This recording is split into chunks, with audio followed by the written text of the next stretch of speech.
ಎಲ್ಲದಕ್ಕೂ ಒಂದು ನಾವು ಬೌಂಡ್ರೀಸ್ ಯಾಕೆ ಹಾಕ್ಕೋಬೇಕು ಅಂತ ಅಂದರೆ ಯಾಕೆ ನಮ್ಮ ಕಾನೂನಲ್ಲಿ ಬೌಂಡ್ರೀಸ್ ಬಂದಿದ್ದು ಅಂದರೆ ನಮ್ಮ ಜೀವನದಲ್ಲಿ ಬೌಂಡ್ರೀಸ್ ಬಂದಿದ್ದು ಅಂದರೆ ನಾವು ಆ ಚೌಕಟ್ಟಲ್ಲಿ ಇದ್ದಾಗ ನಾವು ಕಂಫರ್ಟಬಲ್ ಆಗಿ ಒಂದು ಜೀವನ ಮಾಡ್ಬೋದು, ಅದನ್ನು ಸಂತೋಷವಾಗಿ ಮುಂದೆ ನಾವು ತೊಗೊಂಡು ಹೋಗ್ಬೋದು ಅನ್ನೋ ಒಂದು ಇದರಿಂದ ವಿಶ್ವಾಸದಿಂದ. ಇಲ್ಲದೇ ಇತ್ತು ಅಂದರೆ ಅದು ತುಂಬ ಕಷ್ಟ ಆಗುತ್ತೆ ಆ ಥರ ಒಂದು. ಮೇಡಮ್ ಈಗ ನೋಡಿ, ನಾವು ಇದನ್ನು 16ರಿಂದ 18 ವಯಸ್ಸೇನಿದೆ PUC ಓದೋ ಮಕ್ಕಳು, ನಾವು ಅಲ್ಲಿ ಇದನ್ನು ಹೇಗೆಲ್ಲ ಕಂಟ್ರೋಲ್ ಮಾಡ್ಬೋದು ಅಂದರೆ ನನಗೆ ಭಾಳ ಆಶ್ಚರ್ಯ ಆಗ್ತದೆ. ಈಗ ನನ್ನ ಮಗ ಮಂಗಳೂರಲ್ಲಿ ಒಂದು ರೆಸಿಡೆನ್ಷಿಯಲ್ ಕಾಲೇಜಲ್ಲಿ PCMBನಲ್ಲಿ ಇದ್ದಾನೆ. ಒಟ್ಟು ಫಸ್ಟ್ PUCನಲ್ಲಿ 1400 ಜನ ಮಕ್ಕಳಿದ್ದಾರೆ.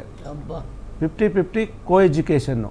ಸಿಸ್ಟಮ್ ಹೆಂಗೆ ಅಂದರೆ 2 ವರ್ಷಗಳ ಕಾಲ ಒಬ್ಬ ವಿದ್ಯಾರ್ಥಿನಿ ಜೊತೆ ಮಾತಾಡೋಂಗೆ ಇಲ್ಲ.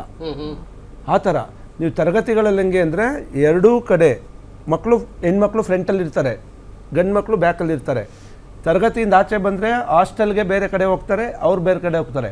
ಉದಾಹರಣೆಗೆ ಈಗ ನಮ್ಮ ಅಣ್ಣನ ಮಗಳಿದ್ದಾಳೆ ಅಂದ್ಕೊಳ್ಳಿ, ಇನ್ಯಾರೋ ನಮ್ಮ ರಿಲೇಷನ್ನಲ್ಲಿ ಹುಡುಗ ಇದ್ದಾನೆ ಅಂದರೆ ಅವ್ರು ತುಂಬ ಸಂಬಂಧಿಕರು, ಕ್ಲೋಸ್ ರಿಲೇಟಿವ್ ಆದರೂ ಕೂಡ ಮಾತಾಡ್ಸೋಂಗಿಲ್ಲ 2 ವರ್ಷಗಳ ಕಾಲ. ಹೆಂಗಿದೆ ಅಂತಂದರೆ ಕಾಂಟ್ಯಾಕ್ಟೇ ಇಲ್ಲ. ಏನಾರ ಡೌಟ್ಸ್ ಇದೆಯಾ ಹೆಣ್ಮಗು ಹತ್ರನೇ ಕೇಳಬೇಕು. ಗಂಡು ಮಗುಗೆ ಡೌಟ್ಸ್ ಇದೆ ಅಂದರೆ ಗಂಡು ಮಕ್ಳು ಅಂದ್ರೆ ಕೇಳಬೇಕು. ತರಗತಿ ಒಳಗಡೆ ಅಷ್ಟೇ ಅವರು ಜೊತೆಲಿರ್ತಾರೆ. ತರಗತಿಯಿಂದ ಆಚೆಗೆ ಬಿಟ್ಟರೆ ಅವ್ರಿಗೆ ಸಪ್ರೇಟ್ ಊಟದಾಲು, ಇವ್ರಿಗೆ ಸಪ್ರೇಟ್ ಊಟದಾಲು, ಭಾಳ ಅಜಗಜಾಂತರ ವ್ಯತ್ಯಾಸ. ಇದು ಎಷ್ಟು ಅದ್ಭುತವಾಗಿದೆ ಅಂದರೆ ಏನು ಹೇಳೋದು ಅಂದರೆ ಸರ್, ನಮ್ಗೆ ಯಾವ ಥರ ಇರಬೇಕು ನಮ್ಮ ಮಕ್ಕಳಿಗೆ ಟ್ರೈನಿಂಗ್ ಅಂದರೆ, ಇವ್ರನ್ನ ಒಟ್ಟಿಗೆ ಇಟ್ಟರೂ ಕೂಡ ಅವರ ದುರುಪಯೋಗ ಆ ಫ್ರೀಡಮನ್ನು ಪಡ್ಕೊಳ್ದೇ ಇರೋ ಅನ್ನೋ ಒಂದು ಮನಸ್ಥಿತಿ. ಭಯ ಅಲ್ಲ, ನಮಗ ಒಂದು ಅನುಕೂಲತೆ ಇರಬೇಕು ಕಿ ನಾವು ಇದನ್ನ ಆಮೇಲೆ ನಾವು ಮಾಡ್ಕೊಳ್ಬೋದು. ಏನು ದೊಡ್ಡ ಕೆಲಸ ಅಲ್ಲ. ಒಂದು having sex is nothing big. But ಈ ಮಾದರಿ ಗ್ರೇಟ್.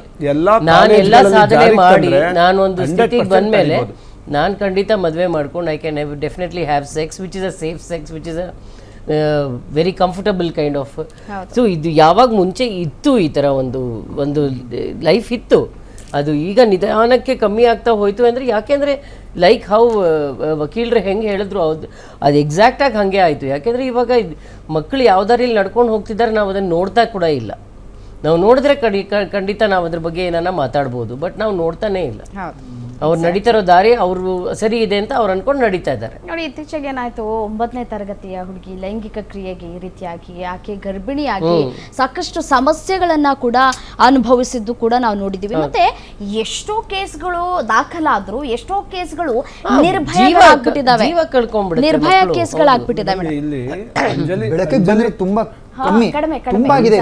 ಈಗ ಅಂಜಲಿ ಮೇಡಮ್ ಹೇಳ್ದಂಗೆ ನಮ್ಮಲ್ಲಿ ಇರೋ ಎಕ್ಸಿಸ್ಟಿಂಗ್ ಆಕ್ಟ್ ರೂಲ್ಸ್ ಏನಿದೆ ಅದು ಸರಿಯಾಗಿ ಇಂಪ್ಲಿಮೆಂಟೇಷನ್ ಆಗ್ತಾ ಇಲ್ಲ. ಈಗ ಬಾಲ್ಯ ವಿವಾಹ ನಮಗೆ ಅವರೇಜ್ ತಗೊಂಡ್ರೆ ಈಗ 1 ವರ್ಷಕ್ಕೆ 700, 400, 500 ಇಷ್ಟು ಕೇಸ್ಗಳಾಗ್ತಾ ಇದೆ.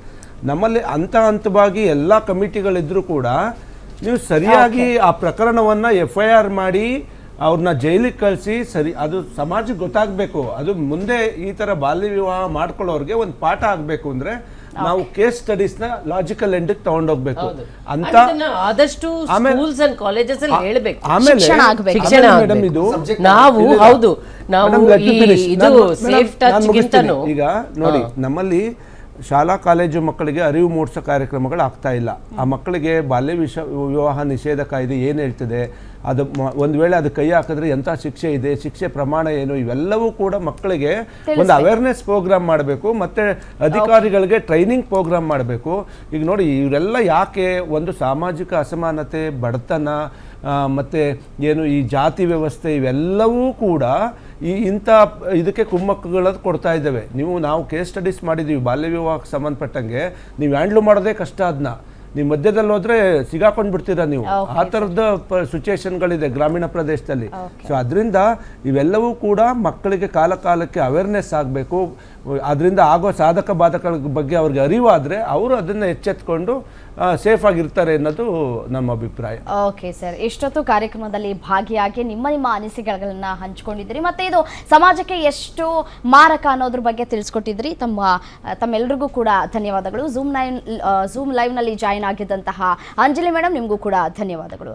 ನೋಡಿ ವೀಕ್ಷಕರೇ, ಇಷ್ಟೇ ಈ ಒಂದು ಕಾರ್ಯಕ್ರಮದ ಉದ್ದೇಶ ಇಷ್ಟೇ, ಪ್ರತಿಯೊಬ್ಬರಿಗೂ ಕೂಡ ಈ ಒಂದು ಲೈಂಗಿಕ ಪ್ರಕ್ರಿಯೆ ಅಂತ ನಾವೇನು ಕರಿತೀವಿ ಆ ಒಂದು ಲೈಂಗಿಕ ಪ್ರಕ್ರಿಯೆಗೆ ಮೊದಲು ಶಿಕ್ಷಣ ಬಹಳ ಪ್ರಾಮುಖ್ಯತೆಯನ್ನು ಪಡೆದುಕೊಳ್ಳುತ್ತೆ.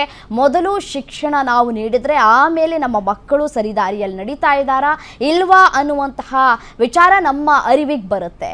ನೋಡಿ, ಮೊದಲು ಭಾರತೀಯ ಸಂಸ್ಕೃತಿಯ ಪ್ರಕಾರ ಮದುವೆ, ಆನಂತರ ಲೈಂಗಿಕ ಕ್ರಿಯೆಗೆ ಈ ಒಂದು ವಿಚಾರ ಚರ್ಚೆಗೆ ಬರಬೇಕೇ ಹೊರತು ಅದಕ್ಕಿಂತ ಮುಂಚೆಯೇ ಅಲ್ಲ ಅನ್ನುವಂತಹ ವಿಚಾರವನ್ನ ಹೇಳ್ತಾ ಈ ಹೊತ್ತಿನ ಕಾರ್ಯಕ್ರಮವನ್ನು ಮುಗಿಸ್ತಾ ಇದ್ದೀವಿ. ನೋಡ್ತಾರೆ ಗ್ಯಾರಂಟಿ ನ್ಯೂಸ್, ಸುದ್ದಿ ಖಚಿತ, ನ್ಯಾಯ ನಿಶ್ಚಿತ.